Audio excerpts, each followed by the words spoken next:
Hello friends, ഇന്ന് നമുക്കൊരു സാലഡിൻ്റെ recipe കണ്ടാലോ. ഗീ റൈസിൻ്റെയും ബിരിയാണിയുടെയൊക്കെ കൂടെ വെറൈറ്റി ആയിട്ടൊരു സാലഡിൻ്റെ റെസിപ്പിയാണ് കാണിക്കാൻ പോകുന്നത്. വളരെ സിമ്പിളാണ്, നല്ല ടേസ്റ്റിയാണ്. മാങ്ങയൊക്കെ വെച്ചിട്ടുള്ളൊരു സാലഡാണ്. അപ്പോൾ എങ്ങനെയാണ് ഉണ്ടാക്കുന്നതെന്ന് കാണിച്ചു തരാം. അതിനായിട്ട് ഞാനിവിടെ മാങ്ങ, ക്യാരറ്റ്, പച്ചമുളക്, സവാളയൊക്കെ എടുത്തിട്ടുണ്ട്. ഇനി നമുക്കതെല്ലാം അരിഞ്ഞെടുക്കാവേ. പച്ച മാങ്ങയല്ല, എനിക്കിപ്പോൾ ഇവിടെ കിട്ടിയിരിക്കുന്നത് ചെനച്ച മാങ്ങയാണ്. പച്ച മാങ്ങയിൽ ഉണ്ടാക്കിയാലും ചെനച്ച മാങ്ങയിലൊക്കെ ഉണ്ടാക്കിയാലും ഒക്കെ നല്ല ടേസ്റ്റാണ്. അപ്പോൾ അത് ഞാൻ മാങ്ങ ഒരു ചെറിയ പീസ് എടുത്തിട്ട് തൊലി കളഞ്ഞില്ലെങ്കിലും കുഴപ്പമില്ല, ഞാൻ തൊലി ചെറുതായിട്ട് കളഞ്ഞിട്ട് ചെറുതായിട്ടൊന്ന് അരിഞ്ഞെടുക്കുന്നുണ്ട്.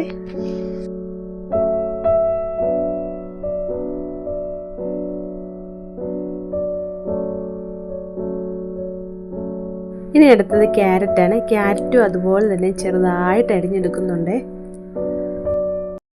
കുട്ടികൾക്കൊക്കെ ലഞ്ച് ബോക്സിൽ വിടാൻ പറ്റിയ ഒരു അടിപൊളി സാലഡാണ് ഇത്. നല്ല ടേസ്റ്റാണ്, മക്കൾക്കൊക്കെ തീർച്ചയായിട്ടും ഇഷ്ടപ്പെടുന്ന ഒരു സാലഡാണ്.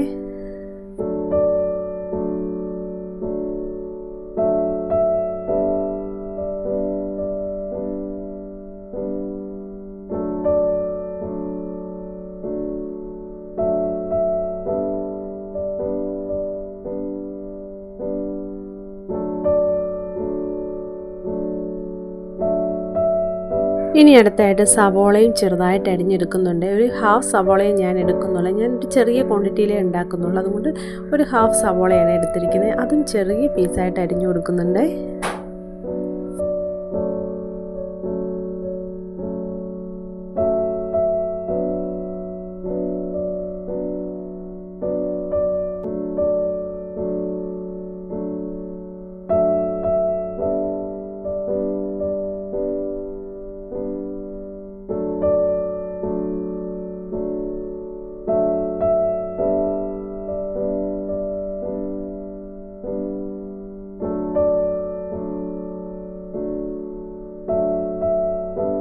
പിന്നെ ഞാൻ അതിലേക്ക് 2 പച്ചമുളക് ചേർത്ത് കൊടുക്കുന്നുണ്ട്. ഞങ്ങൾക്ക് എരിവിനോടധികം താല്പര്യമില്ലാത്തതുകൊണ്ടാണ് 2 പച്ചമുളക് ചേർത്ത് കൊടുക്കുന്നത്.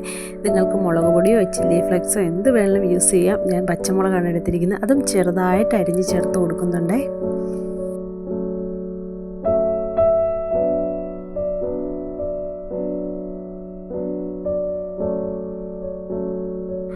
ഇനി അതിലേക്ക് ആവശ്യത്തിന് ഉപ്പും കൂടെ ചേർത്ത് കൊടുക്കുന്നുണ്ട്. പിന്നെ അതിലേക്ക് ഒരു അല്പം വിനാഗിരി ചേർത്ത് കൊടുക്കുന്നുണ്ട്. വിനാഗിരിക്ക് പകരമായിട്ട് ലെമൺ ജ്യൂസും ചേർത്ത് കൊടുക്കാൻ ഞാൻ വിനാഗിരിയാണ് എടുത്തിരിക്കുന്നത്. പിന്നെ ഒരു സ്വല്പം വെളിച്ചെണ്ണയും കൂടി ചേർത്ത് കൊടുത്ത് നല്ലപോലെ കൈകൊണ്ട് തന്നെ ഇളക്കുന്നുണ്ട്. സ്പൂൺ കൊണ്ടൊന്നും മിക്സ് ചെയ്താൽ ശരിയാവത്തില്ല. നല്ലപോലെ കൈകൊണ്ട് ഇളക്കി കൊടുക്കുന്നുണ്ട്.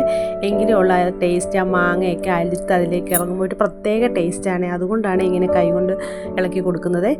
അപ്പം നമ്മുടെ ടേസ്റ്റി ആയിട്ടും വെറൈറ്റി ആയിട്ടുള്ള മാങ്ങ സാലഡ് ഇവിടെ റെഡി ആയിട്ടുണ്ട്. ഇത് ട്രൈ ചെയ്യാത്തവരെല്ലാവരും ഈ റെസിപ്പി ഒന്ന് ട്രൈ ചെയ്ത് നോക്കുക. നിങ്ങൾക്ക് ഈ വീഡിയോ ഇഷ്ടപ്പെട്ടാൽ ലൈക്ക് ചെയ്യുക, ഇതിൻ്റെ അഭിപ്രായങ്ങൾ കമൻറ്റ് ചെയ്യുക. അപ്പം നല്ലൊരു വീഡിയോ ആയിട്ട് വരുന്നതായിരിക്കും.